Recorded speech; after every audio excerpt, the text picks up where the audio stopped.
kiti cha useneta. Karibu sana ndugu yangu, useme alafu kisha baadaye tamlete mwakilishi wa Mary mbunge wetu, alafu pia na ndugu yetu Osika. Karibu sana. Asante.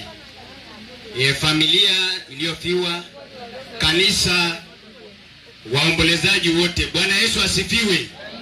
Bwana Yesu asifiwe tena. Naona watu wanashangaa kijana mdogo amekuja kutafuta nini? Huyu kijana mdogo ndio seneta wenu kuanzia mwaka wa 2027. Mnakubali watu wa Ukame?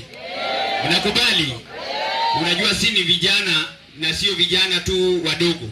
Sisi ni wasomi na tunaelewa kitu ambaye tutaenda kufanya huko, si ndio?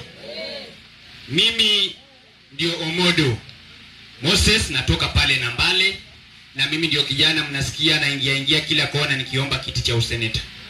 Na mnajua hii kaunti yetu ya Busia, hii kaunti imelala. Na ni sisi wapiga kura ndio shida ya kwanza tuko naye kwa hii kaunti. Kwa sababu sisi ni wazuri kwa kuchagua viongozi ambao wanakuja kutudanganya at the expense ya wale ambao wangetusaidia. Mimi kama kijana nimejitokeza.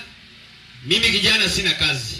Kazi yenye niko nayo ya kwanza ni kuhakikisha huyu mama anapata pesa yake ya chama. Huyu kijana anapata kazi ya kaunti. Hawa watu wote miundo msingi ambayo iko kwa kaunti inakuwa na inafaidi watu. Mtaniunga mkono mwaka wa 2027?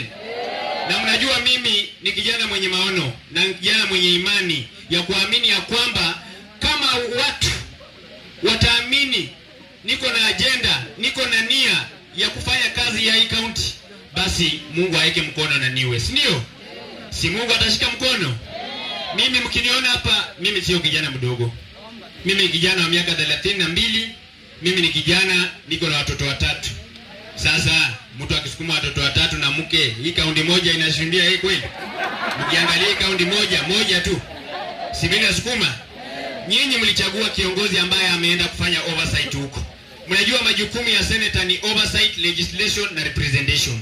Kuhakikisha masuala yenu yako huko.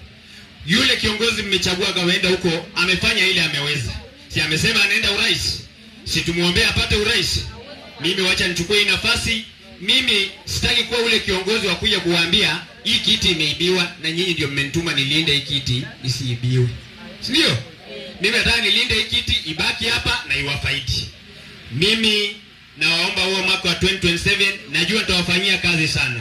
Na msiangalie umri, msiangalie mambo mengine, pesa hii hamtanipa kura. Lakini mkiangalia maono mtanipa kura. Huyu kijana ni noma si noma?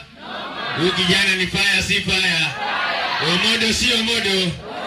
Mimi hapa nimetembea na mchango wangu na nimepeana kwa huyo mama mjane.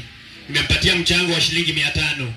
Lakini nyinyi watu wa Ukame mkinipa hii senator mimi nitatoa 500 kweli? Mtatoa 500? Sasa nyinyi mnipe nguvu niende huko nibadilishe. Asante, Mungu awabariki. Asante seneta mdogo. Kuna mwakilishi wa mama nitambue kama yuko. Mwakilishi